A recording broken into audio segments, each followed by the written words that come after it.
Is this shoe better than the NIke Vaporfly Next Percent or the Alphafly? I personally disagree.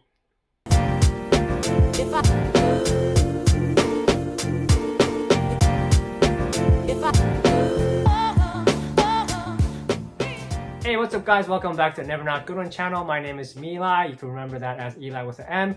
And today I am bringing you my full review of the Adidas Adizero Adios Pro.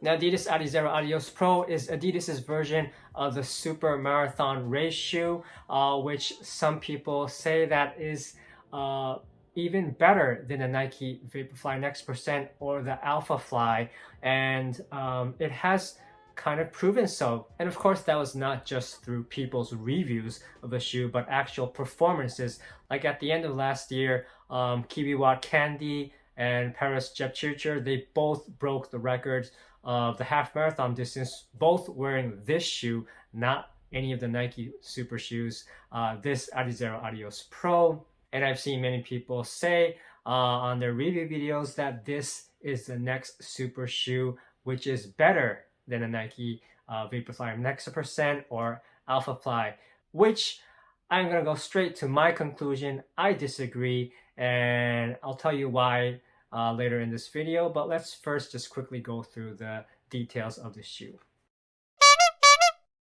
Now for the upper of this shoe, as was the case with the Takumi Sen 7, which I reviewed in my previous videos, they used the Stellar Mesh upper, extremely breathable. As you can see, they added a lot of meticulous strips to add a little bit more reinforcement and structure to the upper, to not, make your fingers just break a hole through the upper. It does not stretch, so some people might find it a little bit uncomfortable. However, considering how much stack height you carry underneath your foot, I think that was the best thing to do. Not make a stretchable upper, and make sure that it really holds down your foot and not being able to move around that much. There's not much stiffness or neither that much cushioning inside around your heel collar, so it does feel like your heel might slip out of the shoe, but during your run it actually does not slip out, so I guess it does its job, so it's okay. The tongue, I wish it would be just maybe 5 millimeters longer. This shortness here kind of I don't know, irritates me, but again, it does do its job. Even if you tie your strings very tight, it doesn't really bother you at all. And these multiple eyelets allow you to arrange your tightness and how much hold you want to add. So for the upper, it's breathable, it's light, it does its job by holding your foot locked down in the shoe. So I would say no complaints considering the upper. Oh, and as for the sizing of this shoe, I usually wear a 7.5 men's size for Adidas shoes, as I did for the Takumi Sen 7 and 6. I usually don't wear a 7, never, but for this shoe, somehow it did fit perfectly.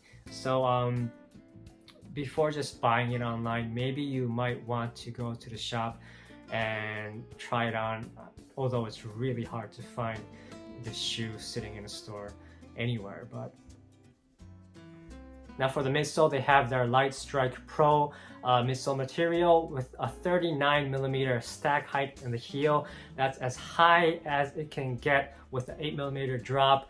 That is, I think, very necessary upon riding this shoe, an 8 millimeter drop.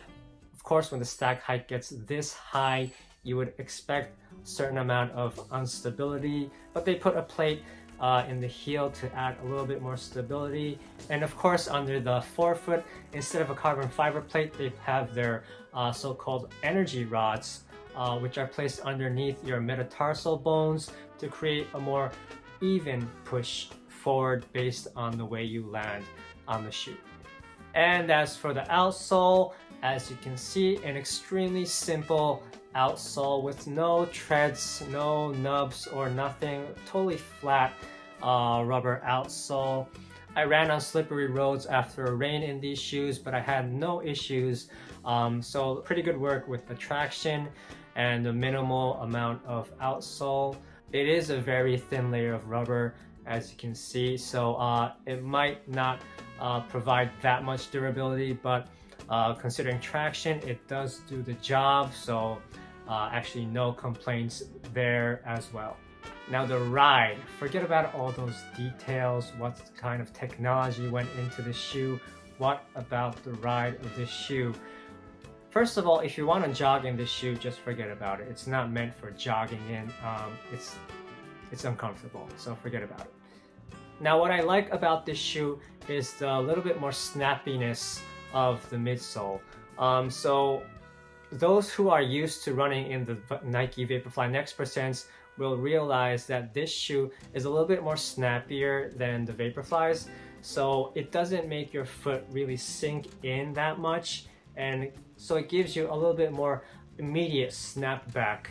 So it doesn't mess up your natural stride, your rhythm as much as the Vaporfly Next percent. So you could run closer to your natural way of running, especially those people who have a higher cadence when running fast. I think this is more easier to run in than the NIke Vaporfly Next percents, because you can still maintain that similar rhythm when running in those higher cadences. What I also like about this shoe is that it has a little bit more stability compared to the Vaporfly Next percent, so maybe it doesn't have that much a risk of getting an injury compared to the Next percents. So in that sense, I guess you could say that it's an easier shoe to run in. Now what's also amazing is the price, I guess. This is only $200. Considering the quality of this shoe, competing against the NIke Vaporfly Next percent or the Alphafly at only $200, while those are $250 or $300, that is amazing. That is an amazing accomplishment. Great job, Adidas.